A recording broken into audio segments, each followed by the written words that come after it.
ಕಸದಿಂದ ರಸ ಅಲ್ಲ, ಕಸದಿಂದ ಗ್ಯಾಸ್.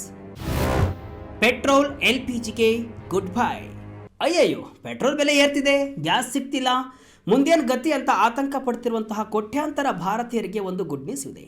ಸಾಮಾನ್ಯವಾಗಿ ನಾವು ಏನಂತ ಅಂದ್ಕೊಂಡಿರ್ತೀವಿ ಅಂದರೆ, ಇಂಧನ ಅಂದರೆ ಅದು ಭೂಮಿಯ ಅಡಿಯಿಂದಲೇ ಬರಬೇಕು, ಅದನ್ನು ನಾವು ಅರಬ್ ರಾಷ್ಟ್ರಗಳಿಂದಲೇ ಆಮದು ಮಾಡಿಕೊಳ್ಬೇಕು ಅಂತ. ಆದರೆ ನಮ್ಮ ಕಣ್ಣ ಮುಂದಿರುವಂತಹ ಕಸ, ಸಗಣಿ ಮತ್ತು ಕೃಷಿ ತ್ಯಾಜ್ಯದಿಂದಲೇ ಇಡೀ ದೇಶವನ್ನು ಓಡಿಸಬಲ್ಲ ಅತಿ ದೊಡ್ಡ ಶಕ್ತಿ ಅಡಗಿದೆ ಅಂದರೆ ನೀವು ನಂಬಲೇಬೇಕು. ಹೌದು, ಪ್ರಧಾನಿ ನರೇಂದ್ರ ಮೋದಿಯವರು ಇತ್ತೀಚೆಗೆ ಬರೋಬ್ಬರಿ 4 ಗಂಟೆಗಳ ಕಾಲ ಸುದೀರ್ಘವಾಗಿ ಕ್ಯಾಬಿನೆಟ್ ಮೀಟಿಂಗನ್ನು ನಡೆಸಿ ಈ ಬಯೋಗ್ಯಾಸ್ ಬಗ್ಗೆ ಅತಿ ದೊಡ್ಡ ಮಾಸ್ಟರ್ ಪ್ಲಾನನ್ನು ಸಿದ್ಧಪಡಿಸಿದ್ದಾರೆ. ಭಾರತದ ಇಂಧನದ ಲೋಕಕ್ಕೆ ಈಗ ಬಯೋಗ್ಯಾಸ್ ಬರ್ತಾ ಇದೆ. ಹಾಗಾದರೆ ಏನಿದು ಬಯೋಗ್ಯಾಸ್? ಮಾರುತಿ ಸುಜುಕಿ ಕಂಪನಿ ಯಾಕೆ EV ಕಾರುಗಳಿಗಿಂತ ಇದಕ್ಕೆ ಮನ್ನಣೆಯನ್ನು ಕೊಡ್ತಿದೆ? ನಮ್ಮ ದೇಶದ ರೈತರಿಗೆ ಇದರಿಂದ ಸಿಗುವಂತಹ ಲಕ್ಷ ಕೋಟಿ ರೂಪಾಯಿಗಳ ಲಾಭವೇನು?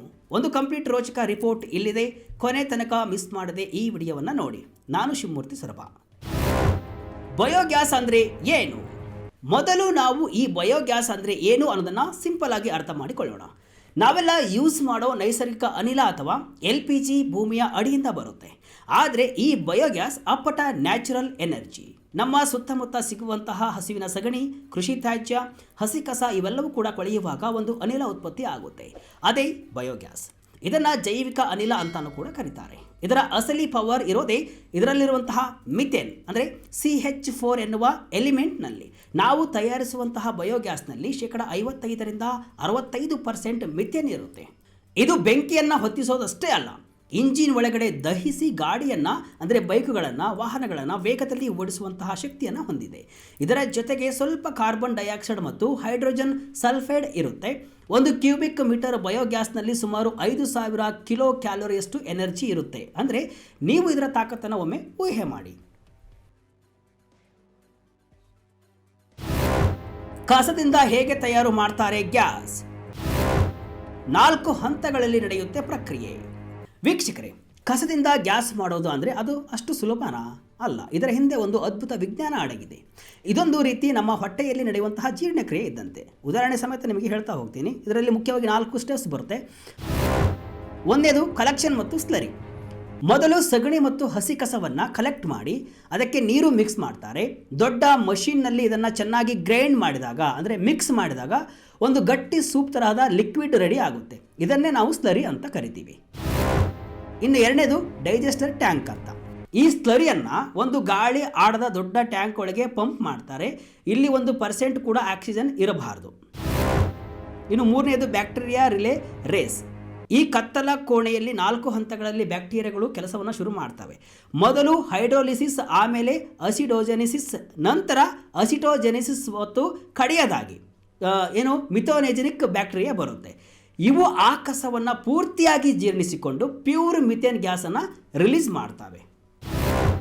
ಇನ್ನು 4ನೇದು ಕಂಪ್ರೆಷನ್. ಆ ಗ್ಯಾಸನ್ನು ಫಿಲ್ಟರ್ ಮಾಡಿ 200ರಿಂದ 250 ಬಾರ್ ಪ್ರೆಷರ್ನಲ್ಲಿ ಕಂಪ್ರೆಸ್ ಮಾಡಿದರೆ ನಮಗೆ ಸಿಗೋದೇ ಸೂಪರ್ ಪವರ್ CBG ಅಂದರೆ ಕಂಪ್ರೆಸ್ಡ್ ಬಯೋಗ್ಯಾಸ್. EV ಕಾರ್ಗಿಂತ ಬಯೋಗ್ಯಾಸ್ ಬೆಸ್ಟ್. ಶುರುವಾಯಿತು ಬಯೋಗ್ಯಾಸ್ ಪ್ಲಾಂಟ್ ಅಬ್ಬರ. ವೀಕ್ಷಕರೇ, ಈ ಸುದ್ದಿಯ ಅತಿದೊಡ್ಡ ಟ್ವಿಸ್ಟ್ ಅಂದರೆ ಅದು ಮಾರುತಿ ಸುಜುಕಿ ಕಂಪನಿಯ ನಿಲುವು.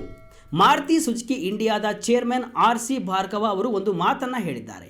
ಭಾರತದ ಇಂದಿನ ಪರಿಸ್ಥಿತಿಗೆ EV ಮತ್ತು ಹೈಬ್ರಿಡ್ ಕಾರುಗಳಿಗಿಂತ ನಾವು ಬಯೋಗ್ಯಾಸ್ ಟೆಕ್ನಾಲಜಿಗೆ ಹೆಚ್ಚಿನ ಮನ್ನಣೆಯನ್ನು ಕೊಡ್ತೀವಿ ಅಂತ. ಯಾಕೆ ಗೊತ್ತಾ?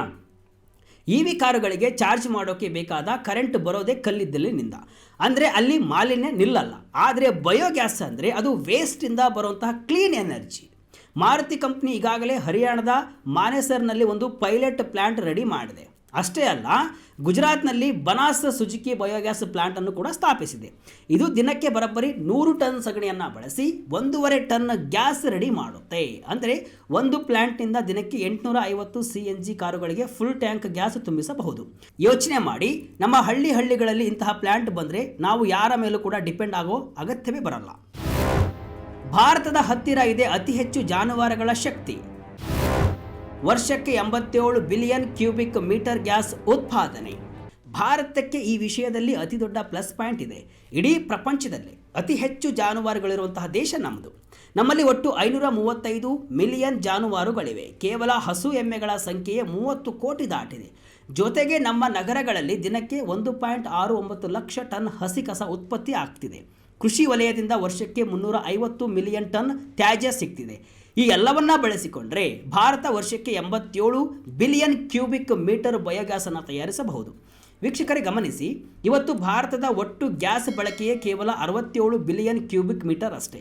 ಅಂದರೆ ನಾವು ನಮ್ಮ ಅವಶ್ಯಕತೆಗಿಂತಲೂ ಹೆಚ್ಚು ಗ್ಯಾಸನ್ನು ಕೇವಲ ಕಸದಿಂದಲೇ ತಯಾರು ಮಾಡಬಹುದು. ಇದರಿಂದ ಲಕ್ಷ ಕೋಟಿಗಳ ಲೆಕ್ಕದಲ್ಲಿ ವಿದೇಶಿ ವಿನಿಮಯ ಉಳಿಯುತ್ತೆ ಮತ್ತು ನಮ್ಮ ದೇಶದ ಆರ್ಥಿಕತೆ ಅಕ್ಷರಶಃ ರಾಕೆಟ್ ವೇಗದಲ್ಲಿ ಕೂಡ ಬೆಳೆಯುತ್ತೆ. ರೈತರಿಗೆ ಸಿಗುವಂತಹ ಆ ಬಂಗಾರದ ಗೊಬ್ಬರ ಯಾವುದು? 1.7 ಲಕ್ಷ ಕೋಟಿ ಸಬ್ಸಿಡಿ ಉಳಿಸಲು ಮೋದಿ ಪ್ಲಾನ್. ವೀಕ್ಷಕರೇ, ಈ ಯೋಜನೆಯಿಂದ ರೈತರಿಗೆ ಬರೀ ಗ್ಯಾಸ್ ಮಾತ್ರ ಸಿಗಲ್ಲ, ಅದರ ಜೊತೆಗೆ ಒಂದು ಅದ್ಭುತವಾದ ಬೈ ಪ್ರಾಡಕ್ಟ್ ಸಿಗುತ್ತೆ.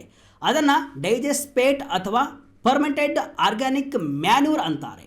ಕೃಷಿ ವಿಜ್ಞಾನಿಗಳ ಪ್ರಕಾರ ಇದು ಅಪ್ಪಟ ಬಂಗಾರದಂತಹ ಸಾವಯವ ಗೊಬ್ಬರ. ಇವತ್ತು ನಮ್ಮ ರೈತರು ಯೂರಿಯಾ ಮತ್ತು ಕೆಮಿಕಲ್ ಗೊಬ್ಬರ ಹಾಕಿ ಮಣ್ಣನ್ನು ಹಾಳು ಮಾಡಿಕೊಳ್ತಿದ್ದಾರೆ. ಆದರೆ ಈ ಬಯೋಗ್ಯಾಸ್ ವೇಸ್ಟನ್ನು ಹೊಲಕ್ಕೆ ಹಾಕಿದರೆ ಮಣ್ಣಿನ ನ್ಯಾಚುರಲ್ ಶಕ್ತಿ ವಾಪಸ್ ಬರುತ್ತೆ. ಇದರಿಂದ ಸರ್ಕಾರಕ್ಕೂ ಕೂಡ ಭಾರಿ ಲಾಭ ಇದೆ. ಯಾಕಂದರೆ ಇವತ್ತು ಭಾರತ ಸರ್ಕಾರ ವರ್ಷಕ್ಕೆ 1.7 ಲಕ್ಷ ಕೋಟಿ ರೂಪಾಯಿಗಳನ್ನು ರಸಗೊಬ್ಬರದ ಸಬ್ಸಿಡಿಗಾಗಿ ಖರ್ಚು ಮಾಡ್ತಿದೆ. ಒಂದು ವೇಳೆ ರೈತರು ಈ ಸಾವಯವ ಗೊಬ್ಬರವನ್ನು ಬಳಸೋಕೆ ಶುರು ಮಾಡಿದರೆ ಆ ಲಕ್ಷ ಕೋಟಿ ರೂಪಾಯಿ ದುಡ್ಡು ದೇಶದ ಖಜಾನೆಯಲ್ಲೇ ಉಳಿಯುತ್ತೆ. ಸಿಲಿಂಡರ್ನಲ್ಲಿ ಬಯೋಗ್ಯಾಸ್ ಬಳಸೋಕೆ ಆಗಲ್ವಾ? PNG ಪೈಪ್ಲೈನ್ ಮೂಲಕ ಅಡುಗೆ ಮನೆಗೆ ಲಾಟರಿ. ಈಗ ಅನೇಕರಿಗೆ ಒಂದು ಪ್ರಶ್ನೆ ಇರುತ್ತೆ, ನಾವು ಮನೆಯಲ್ಲಿ ಬಳಸುವಂತಹ ಕೆಂಪು ಸಿಲಿಂಡರ್ ಒಳಗೆ ಬಯೋಗ್ಯಾಸ್ ತುಂಬಿಸಿ ಬಳಸಬಹುದಾ ಅಂತ. ವೀಕ್ಷಕರೇ, ಇಲ್ಲಿ ಒಂದು ಸಣ್ಣ ತಾಂತ್ರಿಕ ಸಮಸ್ಯೆ ಇದೆ. ಮನೆಯ LPG ಸಿಲಿಂಡರ್ನಲ್ಲಿ ಪ್ರೋಪೇನ್ ಮತ್ತು ಬ್ಯೂಟೇನ್ ಇರುತ್ತೆ. ಆದರೆ ಬಯೋಗ್ಯಾಸ್ ಅಂದರೆ ಅದು ಮಿಥೇನ್ ಅಷ್ಟೇ. ಈ ಮಿಥೇನನ್ನು ಲಿಕ್ವಿಡ್ ಮಾಡೋದು ಅತಿ ಕಷ್ಟ. ನಮ್ಮ ಮನೆಯ ಹಳೆ ಸಿಲಿಂಡರ್ಗಳು ಆ ಪ್ರೆಷರ್ ತಡೆಯೋಕೆ ಅಂದರೆ ಒತ್ತಡವನ್ನು ತಡೆಯೋಕ್ಕಾಗದೆ ಸ್ಫೋಟಗೊಳ್ಳಬಹುದು. ಆದರೆ ಇದಕ್ಕೆ ಪರ್ಯಾಯ ದಾರಿ ಅಂದರೆ ಅದು PNG ಅಂದರೆ ಪೈಪ್ಡ್ ನ್ಯಾಚುರಲ್ ಗ್ಯಾಸ್. ಸಿಟಿಗಳಲ್ಲಿ ಈಗ ಮನೆ ಮನೆಗೆ ಪೈಪ್ಲೈನ್ ಮೂಲಕ ಗ್ಯಾಸ್ ಕೊಡ್ತಾ ಇದ್ದಾರಲ್ಲ, ಆ ಗ್ಯಾಸ್ ಮತ್ತು ಬಯೋಗ್ಯಾಸ್ ಎರಡೂ ಒಂದೇ. ಹಾಗಾಗಿ ಸರ್ಕಾರವು ಈ ಬಯೋಗ್ಯಾಸನ್ನು ನೇರವಾಗಿ ಆ ಪೈಪ್ಲೈನ್ಗಳಿಗೆ ಕನೆಕ್ಟ್ ಮಾಡಬಹುದು. ಇದರಿಂದ ನಿಮ್ಮ ಅಡುಗೆ ಮನೆಯೂ ಕೂಡ ಇನ್ನು ಮುಂದೆ ಸ್ವದೇಶಿ ಗ್ಯಾಸಿಂದ ಬೆಳಗಲಿದೆ.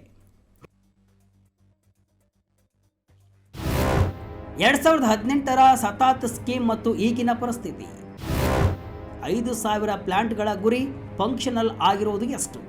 ಎಸ್ ವೀಕ್ಷಕರೇ, ಇಷ್ಟೆಲ್ಲ ಅದ್ಭುತ ಇದ್ರೂ ಕೂಡ ನಾವು ಯಾಕೆ ಇದನ್ನು ಇನ್ನೂ ಜಾರಿಗೆ ತಂದಿಲ್ಲ ಅಂತ ನೀವು ಕೇಳಬಹುದು.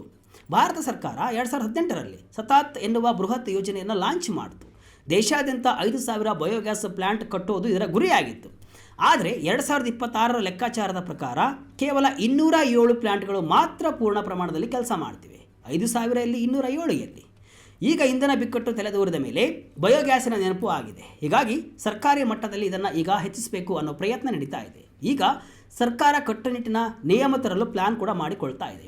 ಇನ್ನು ಮುಂದೆ ಪ್ರತಿಯೊಂದು ಗ್ಯಾಸ್ ಬಂಕ್ನಲ್ಲೂ ಕಡ್ಡಾಯವಾಗಿ 5% ಬಯೋಗ್ಯಾಸ್ ಮಿಕ್ಸ್ ಮಾಡಲೇಬೇಕು ಅನ್ನೋ ರೂಲ್ಸ್ ಜಾರಿಗೆ ಬರಲಿದೆ. ಇದು ಜಾರಿಯಾದರೆ ಈ ಸೆಕ್ಟರ್ನಲ್ಲಿ ಬೇರೆ ಲೆವೆಲಿನ ಡಿಮ್ಯಾಂಡ್ ಕ್ರಿಯೇಟ್ ಆಗುತ್ತೆ.